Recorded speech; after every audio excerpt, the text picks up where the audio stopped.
नमस्कार साथियों, कैसे हैं आप? आशा करता हूँ ठीक होंगे। स्वागत है आपका अपने परिवार प्रकाश क्लासेस में। आज मैं आपके लिए ईवीएस पेडागोजी की क्लास लेकर आया हूँ, जो आगामी एग्जाम के लिए बेहद इम्पोर्टेंट होने वाली वीडियो है।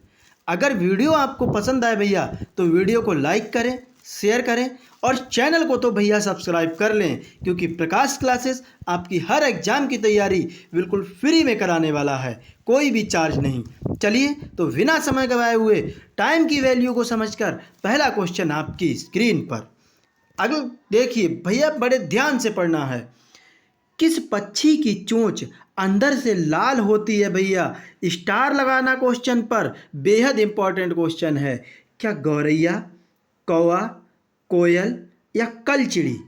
इनसे और भी क्वेश्चन बनते हैं। मैं आपको बताऊं कि कलचिड़ी के बारे में पूछा जाएगा कि ये घोंसला अपना कहाँ बनाती है, तो हम आपको बता दें भैया, ये अपने पत्थरों के बीच अपना घोंसला बनाती है, झाड़ी और फूस से। ठीक है साथियों। और कोयल जो है अपना घोंसला नहीं बनाती है, ये कौवे के घोंसले में अपना अंडा देती है, कौवे के घोंसले में। ठीक है साथियों, कौवे के घोंसले में अपना अंडा देती है। ये बड़ी चालाक जीव है। फिर कौवा सबसे ऊंची डाल पर, सबसे ऊंची डाल पर ये आपका घोंसला बनाता है। फिलहाल आपसे पूछा गया है किस पक्षी की चोंच अंदर से लाल होती है, तो ये कलचिड़ी जो चिड़िया होती है, जो पत्थरों के बीच झाड़ी, फूस, घास फूस से अपना घोंसला बनाती है। ठीक है साथियों। अगला क्वेश्चन आपकी स्क्रीन पर। कक्षा 5 की पर्यावरण अध्ययन की पाठ पुस्तक का एक पाठ, उसी से ठंडा उसी से गर्म, डॉक्टर जाकिर हुसैन द्वारा लिखी गई एक कहानी है। उन्होंने बच्चों के लिए ऐसी कहानियाँ लिखी हैं। अपनी मृत्यु के समय वे भैया कौन थे? भारत के प्रधानमंत्री, भारत के मुख्य न्यायाधीश, भारत के उपराष्ट्रपति या भारत के राष्ट्रपति? तो हम आपको बता दें भैया, एक जाकिर हुसैन ही ऐसे आपके राष्ट्रपति हैं जो अपने कार्यकाल के दौरान इनकी मृत्यु हुई थी। तो 4 नंबर इसका करेक्ट आंसर हो जाएगा। अगला क्वेश्चन। रेहाना अपने परिवार के साथ केरल जाती है भैया। वे वहां से ऊंचे वृक्ष दिखाई पड़ते हैं जो उसके गृह नगर शिमला के ऊंचे वृक्षों से भिन्न हैं। उसने केरल में कौन से वृक्ष देखे होंगे? कमेंट कीजिए भैया।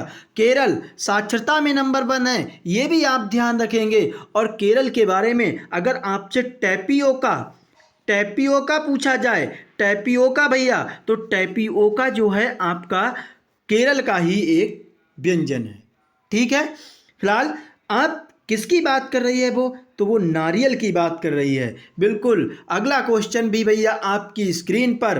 कौन सा पक्षी अपना घोंसला अलमारी के ऊपर आईने के पीछे बनाता है भैया? क्या कौवा? अभी हमने पीछे बताया आपको। गौरैया? क्या कोयल? कमेंट कीजिए। Very good. जो एक ऐसा पक्षी है गौरैया भैया, जो अपना घोंसला अलमारी के पीछे, आईने के पीछे बनाती है। कौवा पेड़ की सबसे ऊंची डाल पर घोंसला बनाता है, और कोयल भैया इसी के घोंसले में अपना अंडा देती है।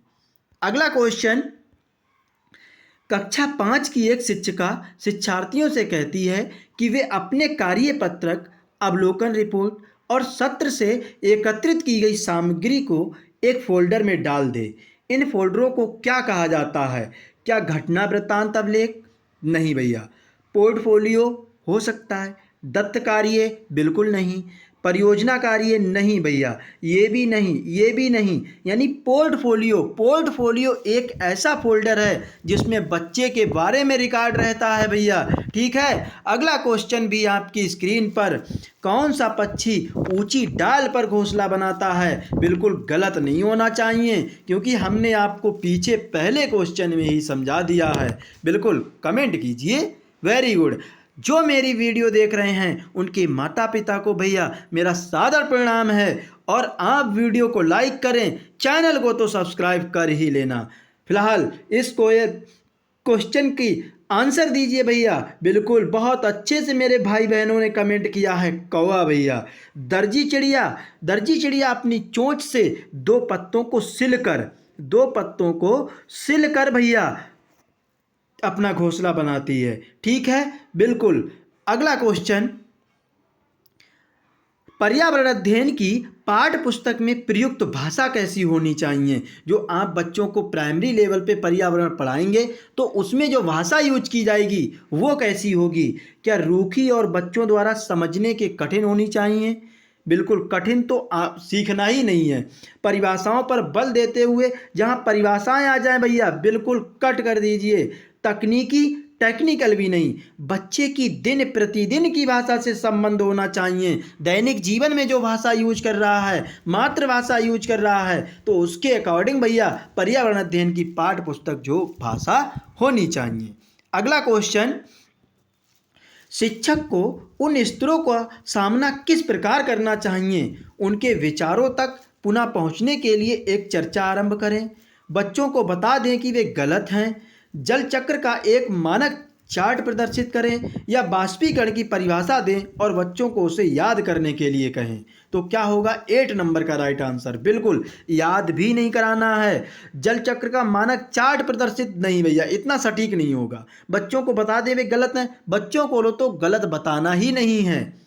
उनके विचारों तक पहुंचने के लिए एक चर्चा करें। भैया चर्चा करेंगे तो बच्चा कहीं ना कहीं उसमें इन्वॉल्व होगा, तो बिल्कुल उत्तरों का सामना भी करेगा वो। ठीक है, अगला क्वेश्चन, निम्नलिखित में से कौन सा पक्षी कैकट्स पौधों के कांटों के बीच अपना घोंसला बनाता है। वेरी इंपॉर्टेंट भैया, कहीं भूल ना जाना। शक्कर खोरा की बात की जाए भैया तो ये लटकता हुआ घोंसला बनाता है। कैसा देखा होगा आपने, लटकता हुआ, 1 मिनट, लटकता हुआ घोंसला बनाता है, ये भी आप ध्यान रखना। और वया पक्षी कहीं नदी के किनारे बनाता है, नदी के किनारे अपना घोंसला बनाता है। ठीक है, और कलचिड़ी हमने आपको बता ही दिया, ये पत्थरों के बीच अपना घोंसला बनाती है।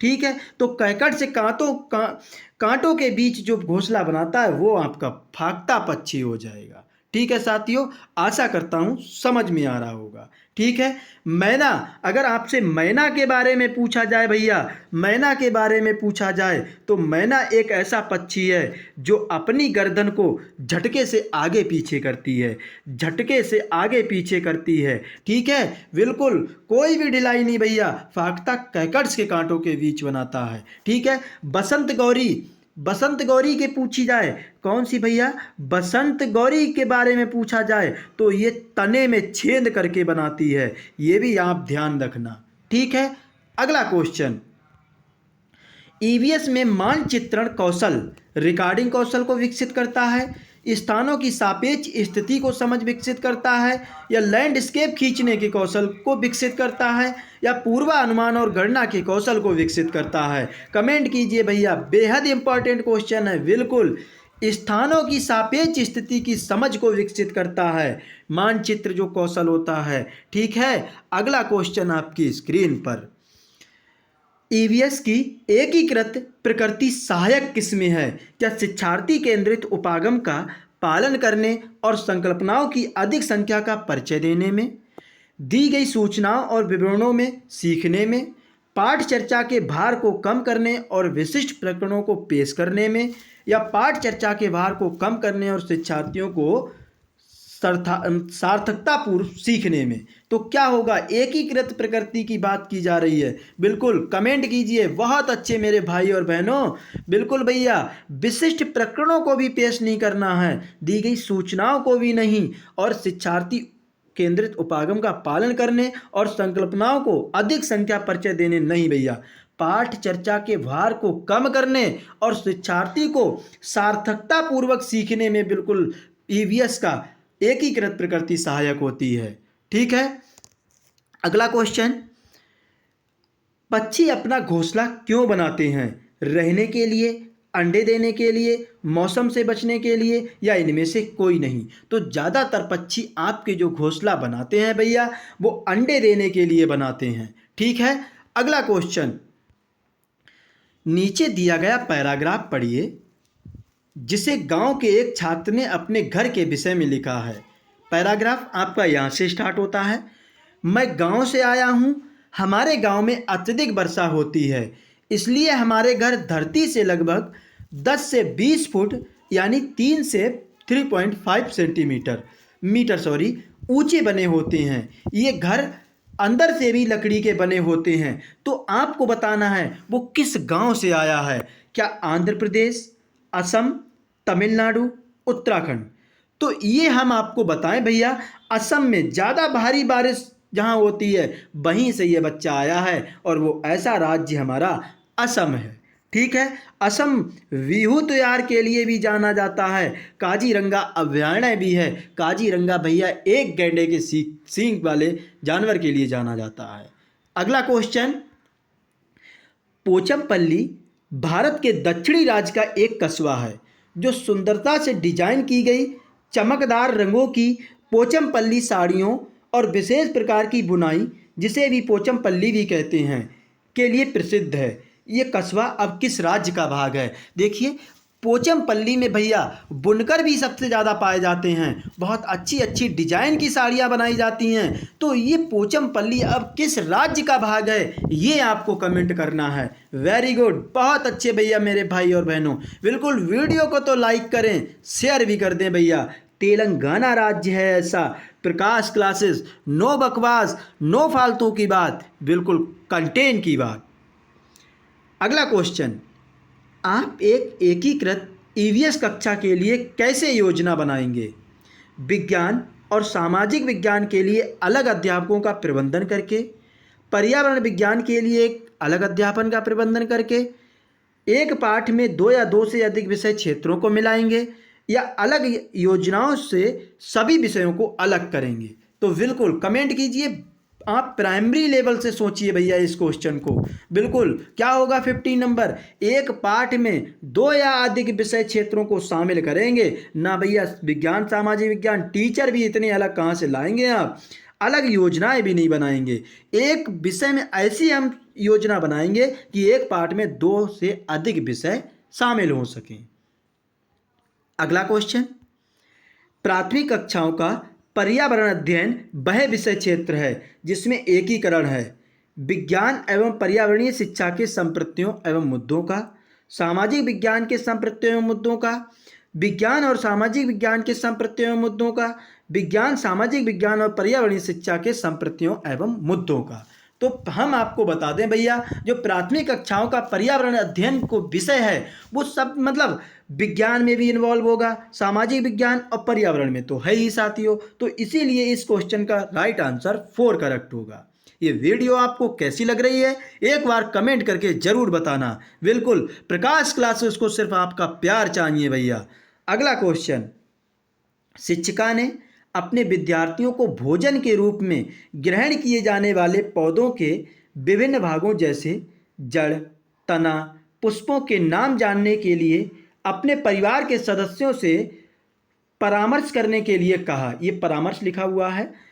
इस क्रिया की अभिकल्पना की गई अनुभवात्मक सीखने को प्रोत्साहित करने के लिए, भोजन से संबंधित संप्रतियों के सीखने को प्रोत्साहित करने के लिए, या पाठ को अधिक आनंददायी और रुचिपूर्वक बनाने के लिए, या विद्यार्थियों के भोजन में विषय में खुले मन से खोज करने के लिए अनुमति देना। देखिए भैया, बच्चा अगर खोज के द्वारा सीखेगा तो बहुत अच्छे से सीखेगा। बच्चे से खोज करने के लिए कि भैया बिल्कुल भ्रमण ले जाने के लिए तैयार करिए बच्चों को। बिल्कुल, बहुत अच्छे, very good, 4 number right answer correct. अगला क्वेश्चन, दृष्टिबाधित विद्यार्थियों को पर्यावरण अध्ययन पढ़ाने के लिए निम्न में से कौन सी युक्ति सबसे अधिक उपयुक्त है? कक्षा में मिश्रित सहपाठी समूह बनाएं, किसी कार्य को पूरा करने के लिए अधिक समय दें, किसी भी कार्य को भागों में बांटें और प्रत्येक भाग को अलग पढ़ाएं, स्पर्शी शिक्षण अधिगम सामग्री का अधिक उपयोग करें। तो क्या होगा 18 नंबर? बिल्कुल कमेंट करना भैया। बिल्कुल, स्पर्शी शिक्षण अधिगम सामग्री का अधिक प्रयोग करेंगे। यही दृष्टिबाधित विद्यार्थियों को पर्यावरण अध्ययन पढ़ाने के लिए एक सबसे अधिक युक्ति होगी। ठीक है, अगला क्वेश्चन, पर्यावरण अध्ययन का शिक्षण करते हुए पाठ का ये उपयुक्त स्तर जिस पर विद्यार्थियों का आकलन किया जाना चाहिए वह कब होता है भैया? पाठ के अंत में करना है, पाठ के आरंभ में, जब विद्यार्थी आकलन के लिए प्रयुक्त हो, या शिक्षण अधिगम के दौरान? देखिए, पाठ के अंत में अगर हम आकलन करेंगे तो वो इतना उपयुक्त नहीं होगा ना, स्टार्टिंग में, और जब आकलन के लिए तैयार होगा तभी करेंगे, नहीं भैया। शिक्षण अधिगम के दौरान जितना हम आकलन कर लेंगे वो बहुत ही बेहद इंपॉर्टेंट होगा एक स्टूडेंट के लिए। ठीक है, अगला क्वेश्चन, आपको अपने विद्यार्थियों के पर्यावरण अध्ययन परियोजना का आकलन करना है और उन्हें शीघ्र पुनर्निवेश देना है। आप आकलन के किस साधन का चुनाव करेंगे? क्या अवलोकन, क्रम निर्धारण मापनी, जांच सूची, या सहपाठी आकलन? तो 20 नंबर का राइट आंसर क्या होगा? बिल्कुल, वेरी गुड, बहुत अच्छे भैया, बिल्कुल अवलोकन करना है। अवलोकन करेगा भैया बच्चा तो इन्वॉल्व होगा उसमें और बहुत अच्छे तरीके से भी सीखेगा। ठीक है, बिल्कुल। अगला क्वेश्चन, इसमें थोड़ा कट हो गया है, इसके लिए बेहद सॉरी, बिल्कुल, लेकिन आपका आंसर इन्हीं तीनों में से कहीं ना कहीं होगा। आप इसे भूल जाइए, इन तीनों को ही देखिए। पर्यावरण अध्ययन में सीखने का आकलन करने का उद्देश्य है शिक्षक विद्यार्थियों को उपलब्धि के विषय में जानकारी एकत्रित करे, या यह मूल्यांकन की अपेक्षा शिक्षण का एक मार्ग है, या ये विद्यार्थी द्वारा नवीन नया ज्ञान में दक्षता प्राप्त करने की प्रगति के विषय में प्रतिपुष्टि देता है। तो 21 का राइट आंसर क्या होगा? शिक्षक विद्यार्थियों को उपलब्धियों के विषय में जानकारी एकत्रित करे, यही राइट आंसर होगा। अगला क्वेश्चन बिल्कुल ध्यान से पढ़ेंगे, नई शिक्षा नीति से लिया गया है। नई शिक्षा नीति 2020 के अनुसार प्राथमिक कक्षाओं के लिए निम्न में से क्या स्तर होगा? आरंभिक स्तर, मध्य स्तर, बुनियादी स्तर? कमेंट कीजिए। जो नई शिक्षा नीति आई है भैया 2020, वो किसके लिए बात करती है? बिल्कुल, बहुत अच्छे, वेरी गुड भैया, बहुत बढ़िया। किसके लिए? एक तो आपका प्रारंभिक स्तर की बात करेगा और एक बुनियादी स्तर की बात करेगा। ठीक है, इसीलिए ए और सी मध्य स्तर की बात नहीं करता है। ए और सी हमारे थर्ड ऑप्शन में करेक्ट होगा। ठीक है, बिल्कुल, बहुत अच्छे। अगला क्वेश्चन, प्राथमिक स्तर पर निम्न में से क्या प्रक्रिया कौशल नहीं है? मानचित्रण करना, क्रियाशील परिवर्तनों को परिभाषित करना, परिकल्पना की जांच करना, या तथ्यों को अनुसरण करना? हम आपको बताएं भैया, जहां परिभाषाएं दिख जाएं बिल्कुल कट कर दीजिए। ईवीएस में ये तो वैलिड ही नहीं है। बिल्कुल, अब बताइए आपको क्या अनुसरण करना? ये भी नहीं भैया, बिल्कुल। अब आपके पास दो ऑप्शंस बचे हैं, इसमें से कौन सा करेक्ट आंसर होगा? बिल्कुल, देखिए, वेरी गुड।